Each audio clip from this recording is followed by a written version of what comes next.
સાથે હિરલ મહેતા સમાચાર પોરબંદરમાંથી સામે આવી રહ્યા છે કે જ્યાં બરડા પંથકના ગામોમાં કમોસમી વરસાદ વરસી રહ્યો છે।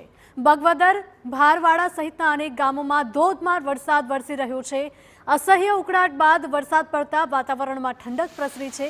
રાણાવાવ શહેરમાં પણ વરસાદી માવઠું જોવા મળ્યું તો સાથે જ ખેડૂતો પણ હવે ચિંતિત બન્યા છે કારણ કે કમોસમી વરસાદ વરસતા ખેડૂતોના ઉનાળુ પાક નિષ્ફળ જાય તેવી ભીતિ સતત સતાવી રહી છે।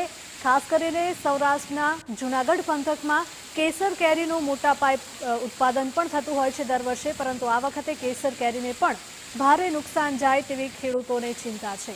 પોરબંદરથી આ દ્રશ્યો સામે આવી રહ્યા છે કે જ્યાં બરડા પંથકના ગામોમાં કમોસમી વરસાદ વરસી રહ્યો છે। બગવદર, ભારવાડા સહિતના અનેક ગામોમાં ધોધમાર વરસાદ વરસ્યો છે। અસહ્ય ગરમી પડ્યા બાદ વરસાદ પડતા વાતાવરણમાં ઠંડક પ્રસરી છે। રાણાવાવ શહેરમાં પણ વરસાદ પડ્યો છે। સંવાદદાતા હિતેશ જોડાયા છે વધુ માહિતી સાથે। હિતેશ, જણાવશો કે પોરબંદરના બરડા પંથકના ગામોમાં કમોસમી વરસાદ વરસી રહ્યો છે, કેવી સ્થિતિ?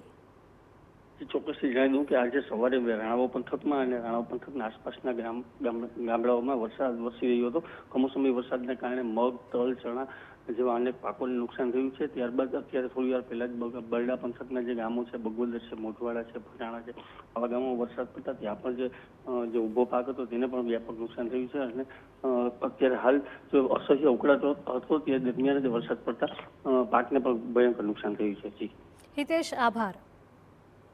તો બગવદર, ભારવાડા સહિતના અનેક ગામડાઓમાં ધોધમાર વરસાદ વરસી રહ્યો છે। અસહ્ય ઉકળાટ થયા બાદ વરસાદ પડતા વાતાવરણમાં ઠંડક પ્રસરી।